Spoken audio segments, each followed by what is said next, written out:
Hey folks, y'all see the title is this. You're going to see two videos of then President Ronald Reagan doing his weekly his radio address. Remember, I was active duty when this happened and used to hear it over the AFRN network. Whatever over the radio at when you was on base. But anyway, it's two videos. The first one is titled President Reagan's radio address on free and fair trade. And this is April 25th, 1987. So let's go ahead and go.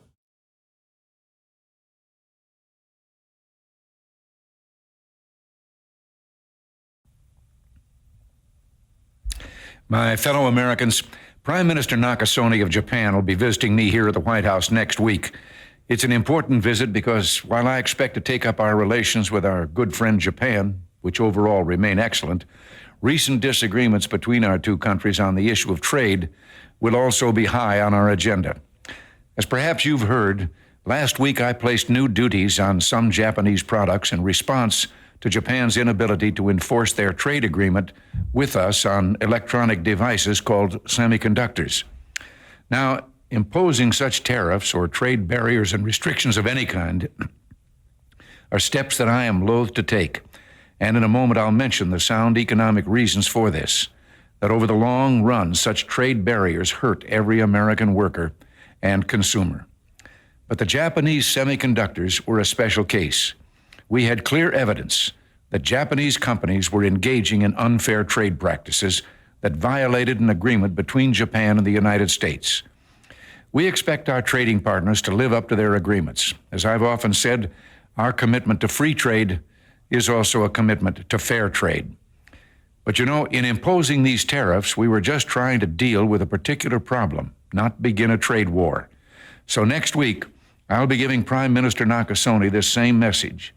We want to continue to work cooperatively on trade problems and want very much to lift these trade restrictions as soon as evidence permits.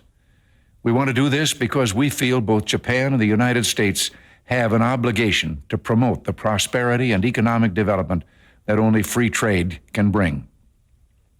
Now, that message of free trade is one I conveyed to Canada's leaders a few weeks ago, and it was warmly received there. Indeed, throughout the world, there's a growing realization that the way to prosperity for all nations is rejecting protectionist legislation and promoting fair and free competition. Now, there are sound historical reasons for this. For those of us who lived through the Great Depression, the memory of the suffering it caused is deep and searing. And today, many economic analysts and historians argue that high tariff legislation passed back in that period, called the Smoot-Hawley Tariff, greatly deepened the Depression and prevented economic recovery. You see, at first, when someone says, let's impose tariffs on foreign imports, it looks like they're doing the patriotic thing by protecting American products and jobs. And sometimes for a short while it works, but only for a short time. What eventually occurs is, first, homegrown industries start relying on government protection in the form of high tariffs. They stop competing and stop making the innovative management and technological changes they need to succeed in world markets. And then, while all this is going on, something even worse occurs. High tariffs inevitably lead to retaliation by foreign countries and the triggering of fierce trade wars. The result is more and more tariffs, higher and higher trade barriers, and less competition. So soon, because of the prices made artificially high by tariffs that subsidize inefficiency and poor management, people stop buying. Then the worst happens. Markets shrink and collapse, businesses and industries shut down, and millions of people lose their jobs. The memory of all this occurring back in the 30s made me determined when I came to Washington to spare the American people the protectionist legislation that destroys prosperity.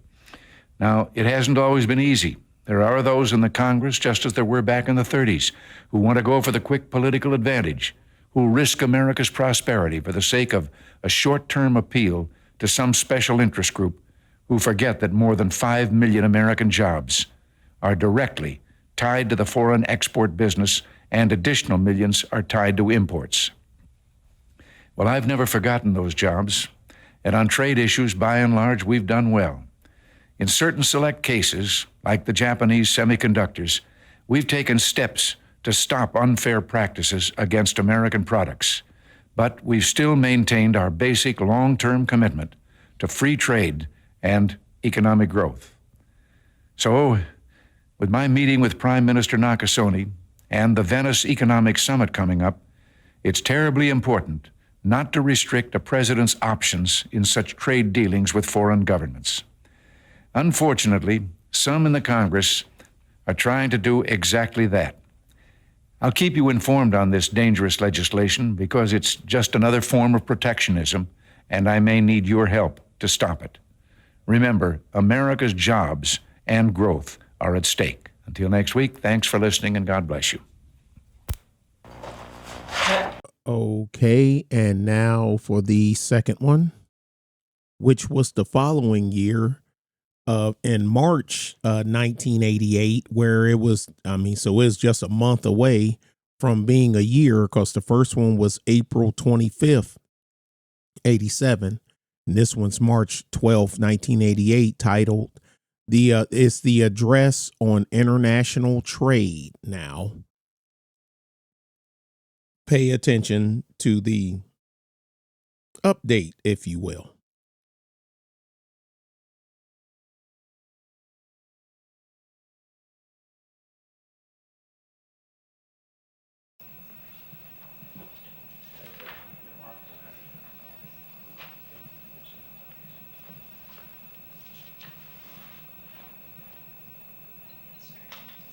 Ten seconds, mic's on.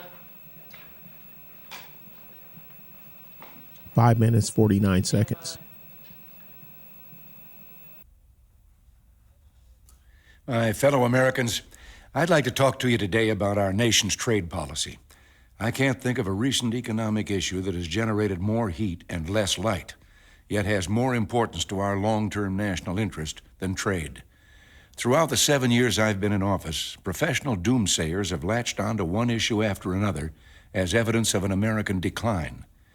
They can't seem to acknowledge the obvious good news that surrounds us: the low inflation, the over 15 million new jobs since November 1982, and the longest peacetime economic expansion of the century. Trade is only the most recent subject of lamentation by our critics.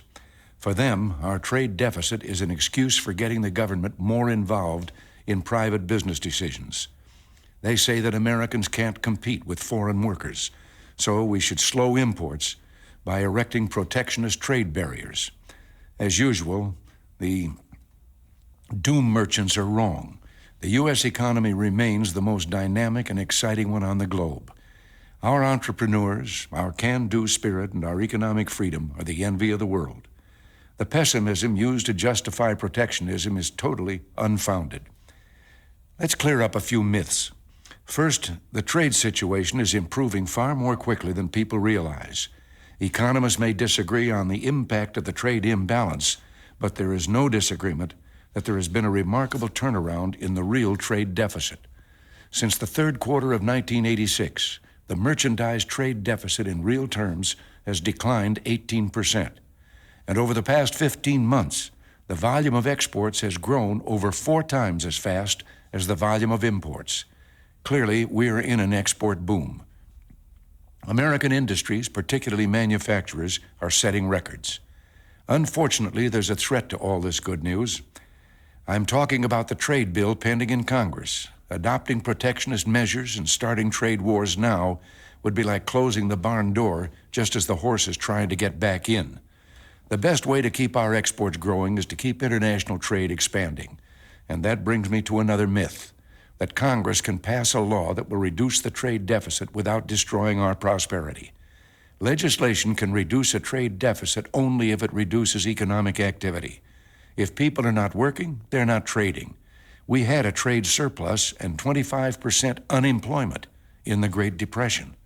A protectionist trade bill is a serious threat to our export boom.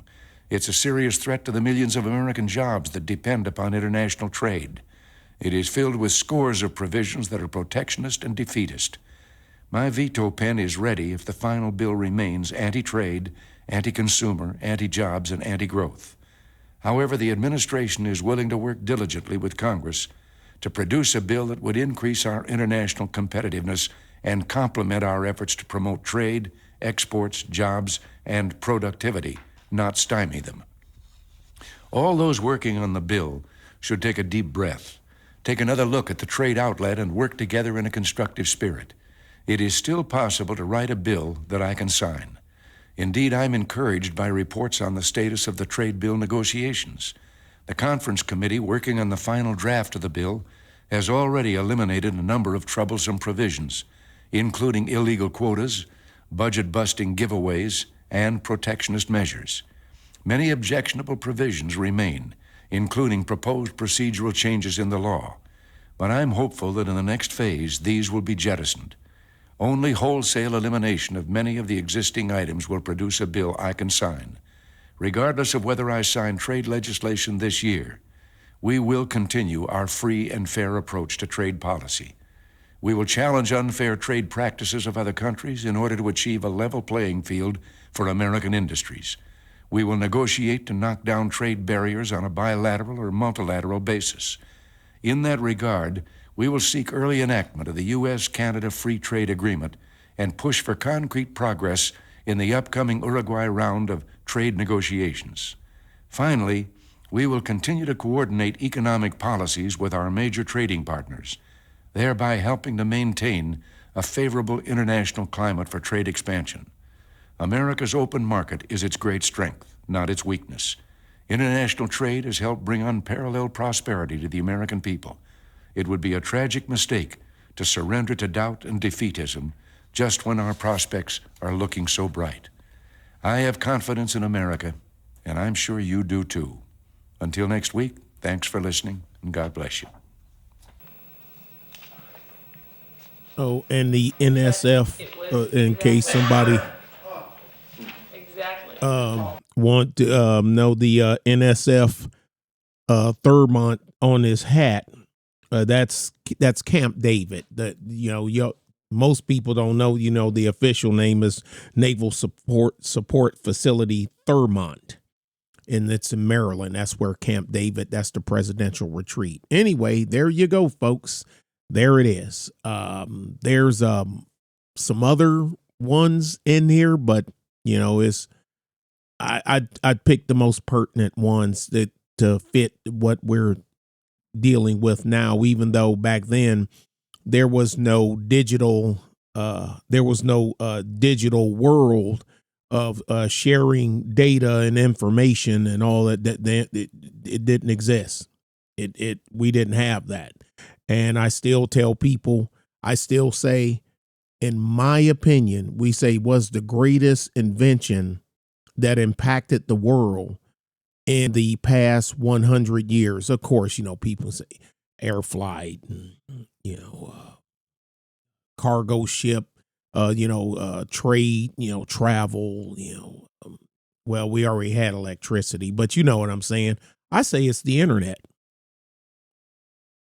I say the internet. I say nothing made the world smaller than the internet. Yes, Atlantic world air travel, across the Atlantic and Pacific. Yes, that's a great game changer too. But here's the thing. Planes and whatnot, they don't go everywhere. Somebody with a phone in the middle of freaking Siberia can watch a YouTube video. Well, you can if you're in North Korea because it's blocked in certain parts. But you know what I mean. I say it's the internet. What say you? Y'all be good and be safe. Bye.